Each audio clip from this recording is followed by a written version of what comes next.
As Nigeria continues in its global quest to secure the return of precious artifacts stolen from the ancient kingdom of Benin by British colonial forces in 1897. We're now being joined by the former Edo State Commissioner for Arts, Culture and Tourism, Osaze Osemwengie-Ero. Good morning, Osaze, and welcome. Good morning. Thanks for having me on the show. Yes, thank you for joining us. Well, quickly, as Edo State Commissioner for Arts, Culture and Tourism, you were actively involved in the negotiations for the return of the Benin artifacts. Now we are at a stage where Germany has agreed to return some of those artifacts, and yet we now have issues around ownership, around custody, and you know all the stakeholders involved. So, from what you know, who is the actual owner of these artifacts? Is it the palace, or the state government, or the Igun community? And who should take custody of those artifacts when they eventually return? Well, thank you for having me here. And this is a very controversial question. But again, we should know that as Beninese, the Omonoban Edo Ukuapolopolo, His Royal Majesty, the Oba of Benin, is the custodian of our culture, Edo culture. And I don't think there's any controversy. As a former commissioner for art and culture, we were working in the interest of returning those artifacts back to Edo State. And the state governor as well has worked tirelessly for the return of those artifacts, traveling up and down, setting up committees to make sure those artifacts are returned.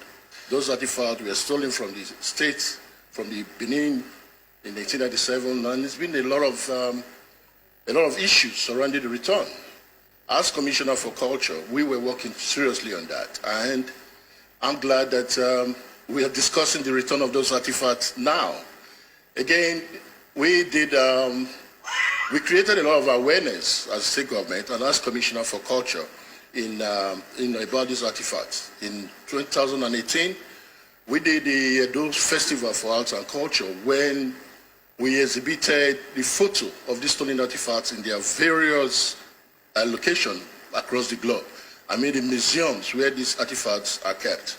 And we've done a lot of work, create awareness, and that's the festival and the exhibition of those stolen artifacts we had done in the Palace of the His Royal Majesty in 2018, commissioned by the governor of Edo State, Obaseki. So I don't think there's any issue with this. We just need to put our acts in order. The most important is that now that these artifacts, the Germans have agreed to return these stolen artifacts, which is a step forward compared to where we were some years back. Again, I was on a trip in 2019 having a meeting with the Nigerian ambassador to Germany, His Excellency Ambassador Tuga, on the Berlin Artifact Registration Campaign, when I was actually arrested in 2019 in Amsterdam. So I'm glad that this is coming home. I just came back yesterday, and I'm happy that we're coming home, and it will be resolved. There's no issue, because the press should stop spreading a lot of rumors. People are now coming that they have interest in this, they have interest in that. We know as Beninese, as the Edo people, that we're glad that these artifacts are coming back home.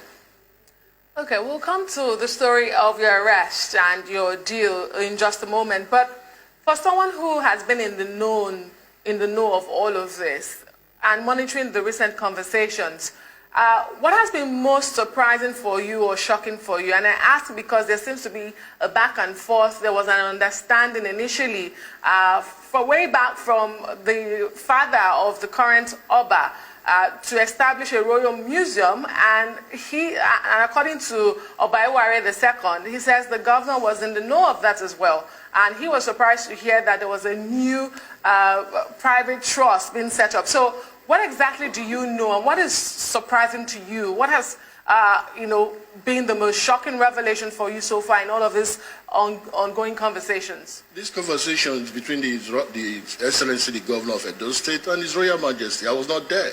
So I think the best person to answer that question would be the Governor. So I can't be speaking into things that I was not part of. But what I'm saying as the Benin son, the Royal Majesty, the father, the Oba of Benin, is the custodian of our culture. And the most important thing is that the artifacts has been agreed to come back home. There's still a lot of job to be done on this, because And he's not just saying this. There's going to be a lot of work. It's not something that is going to come tomorrow or next tomorrow or that. But the process is being started. So we need to put our hearts together to work seriously for these things to be actualized. It's not only the Germans that have it, the British have it. We have our museum, we have these artifacts in Philadelphia, in Minnesota, museums across the globe. Like I said, when we did a Edo Fest in 2018, we exhibited, where these artifacts are, being domiciled across the globe. So I'm glad. The most important is the step forward that the Germans have agreed to return it, which is very good. So other countries like France, Britain, and other places will take, the lead and do the same thing. Okay? Right, Mr. Osaze Osemwengie-Ero, let's talk about your ordeal. What happened? Why were you arrested? What is this ordeal? Very good question. Like I said, I was on official duty to Berlin on the 2nd of December 2019, in company with the former commissioner for local government and chieftaincy affair, Model Saigbovo. We were actually going for a meeting about these artifacts on the invitation of the Nigerian ambassador to Germany, His Excellency Ambassador Tuga. We were, en route through Amsterdam. We used KLM flight. We left Lagos and got to Amsterdam, and transit. And I was surprised that I put my passport through the transit hall and be flagged up. And I called the police and asked them what was going on, and they said, that there's issue with my passport, that I'm wanted in Italy. I said, Italy? What's going on? He said, for mafia-related offenses. I was shocked. I was surprised. I was confused. I didn't understand, because the last time I visited Italy was in 2013. And you're telling me that I've been wanted in Italy for mafia-related offenses. So we did we could. I called the governor immediately to tell him what was going on. And the first question the governor asked me, are you innocent? I said, sir, yes, I am. I don't even know what is going on. Of course, I called my friends and my families and all that. And, we were all confused. So we started the process, got the lawyers, got in Nigeria. I called the Nigerian ambassador to Germany, Ambassador Tuga, who invited us and told him what was going on. And he contacted his colleague in Holland. And they gave me a lawyer. We started the process. We still even didn't know what was going on. We went to court, tried to fight the extradition, because my lawyer requested for more proof from Italy to tell them what was actually going on. They didn't bring anything, only for them to say that I was involved in mafia-related offenses with a very huge crimes of kidnapping. The allegations was huge. Kidnapping, prostitution, human trafficking, importation and exportation of firearms, importation and exportation of drugs, importation and exportation of... it was serious. So I didn't even know where to begin from. So we did all we could, went to court, tried to fight the extradition. Eventually it failed, and I was extradited to Rome, Italy, on the 21st of February 2020, where the case actually started. Then on the 9th of March, I had the opportunity to be in court, first time, which was the Freedom Court. And my lawyers challenged my arrest because they said the arrest procedure was not properly followed. There were a lot of errors in the prosecutor's arrest procedure. We had a victory on the 12th of March, and I was released, only for the prosecutor to come again and arrest me and said he was issuing a prosecutor's arrest warrant without even leaving the prison. So for all this, it became clear that I was a victim of racial discrimination and the manipulation of a very corrupt prosecutor, Dr. Stefano Castanelli, of the Italian justice system. That was what was going on, that went on.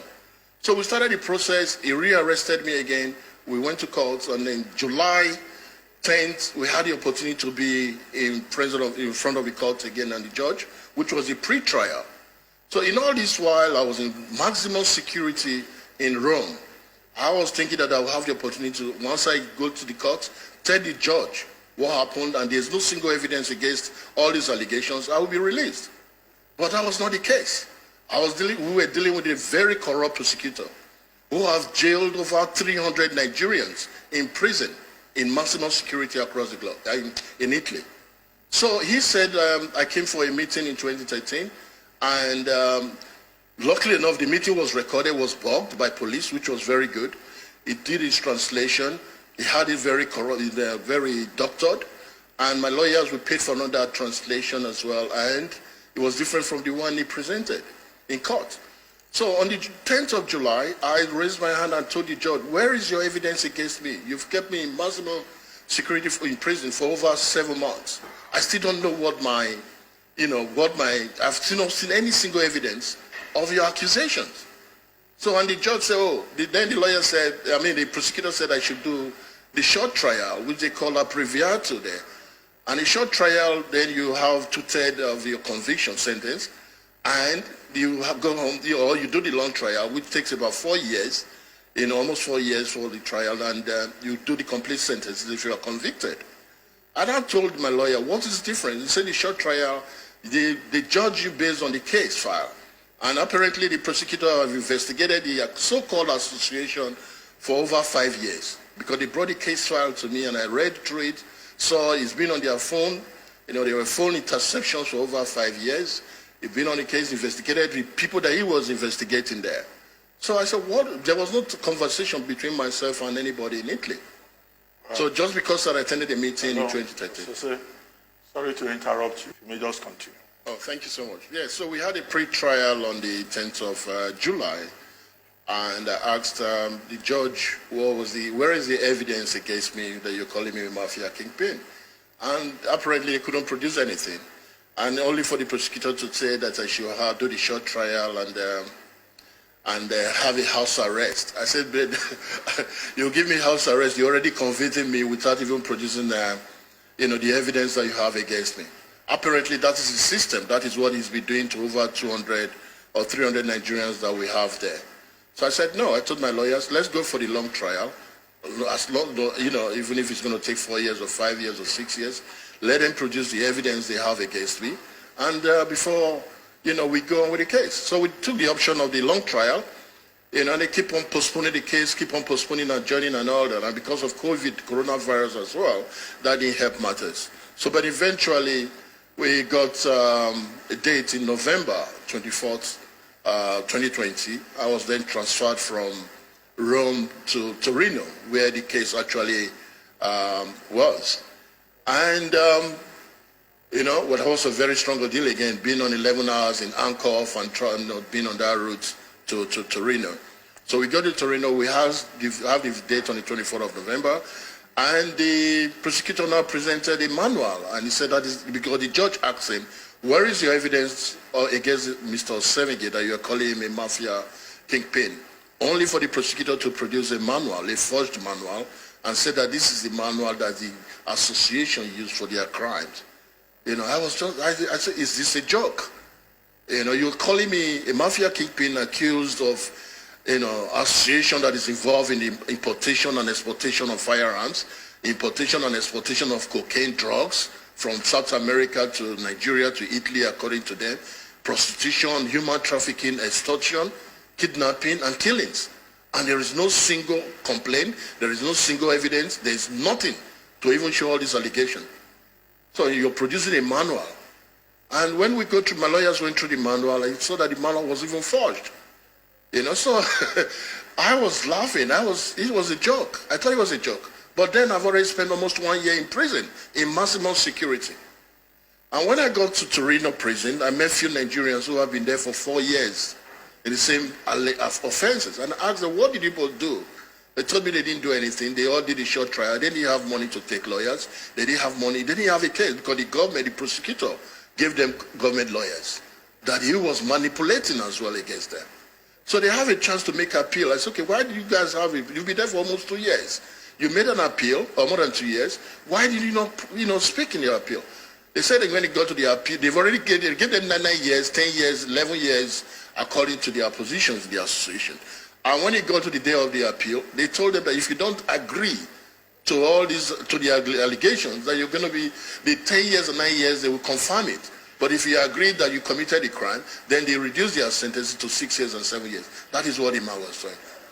So I was shocked. I said, okay, that's fine. I took the long trial. So we did all that, and on the 11th of February, 2021, it was the first day I had the opportunity to speak in court. And I told the judge that first of all, I'm very disappointed I've been kept in prison for over 1 year without no single evidence of crime committed. And all these allegations by this prosecutor, there's no single crime, there's no single evidence. The crime was not even committed, and you kept me there for over this time. So I spoke to the judge, and I told them that the only physical evidence that was produced, the forged manual, is false, and it cannot be used against me. And I told them that the justice all over the world is about facts and evidence, and this should not be an exception. First of all, I'm a senior government official who was arrested on official duty. Secondly, I'm a British citizen. So we got the British embassy involved through the MP. So they came and wrote to the lawyers and through the lawyers to the judge. So we had all those things going because the trial was fixed for 6 months. It's supposed to be end of March. But they kept on adjourning and adjourning and all that. But the case became very clear to me. The prosecutor was investigating few individuals who were involved in petty crime, in credit card fraud and marijuana sales in Italy. And apparently because of the meeting that we had in 2013, it now concluded and decided that this is a Nigerian criminal organization. And I told them that it's not all Nigerians that are criminals. Yes, we have a lot of people committing crime, serial crime across the globe, but everybody is not a criminal. And you cannot hold me here in prison without any single evidence of the crime of all your allegations against me. Okay. Also say quickly, I take it that you've now been discharged and acquitted. Yes. That's how you returned to the country yesterday. Exactly. But at the time that case happened, part of the reports in the papers was that you were arrested for money laundering, that you were found with some $20,000. $2 million. $2 million, yes. So you are saying now that it's not about money laundering, it's about mafia-related, crimes, and you've been discharged. But you also recall that at that time, the Edo state government issued a statement saying that your trip had nothing to do with state, responsibility. There was a statement that more or less disowned you. Did you feel disappointed, considering the fact that you said you contacted the governor and he asked you whether you had done anything wrong and you assured him that you were innocent? Were you disappointed by the fact that the state government disowned you? No, there's a mistake. The governor did not say that he was not on official duty. I read a statement by the special advisor to the governor of media, Crusoe. He said that, yes, I've been arrested, but it has nothing to do with the governor or the state government, which was correct. Not that they disowned me. The governor stood by me from day one. The governor contacted the Minister of Foreign Affairs, Geoffrey Oyema. I was on the phone to the governor from the detention center in Amsterdam, and he picked the other phone to call Mr. Oyema and said, look, my commissioner has been arrested. He told me he's innocent, and I believed him. And there's nothing the governor could do to come to Italy or Amsterdam to bring me out of prison. He had to use the diplomatic process through the Minister of Foreign Affairs and the ambassador to Nigeria or to that country. I'm very disappointed that the Minister of Foreign Affairs did not act. Not just because of my case, but because of the Nigerians, all the other innocent Nigerians that are kept in prison. This kind of primitive politics, and of course, unfortunately, end the governor's sympathy and stabilize the Edo people's loyalty to Governor Obaseki. And that is why he's there back as the governor. I was not around, but people saw those primitive politics. How can you say in this modern age that somebody will carry $2 million and you will believe it? And even people that have traveled far and wide because of campaign and because of election started saying it. I was disappointed. But you can see that the governor never even responded because he knew they were all lies.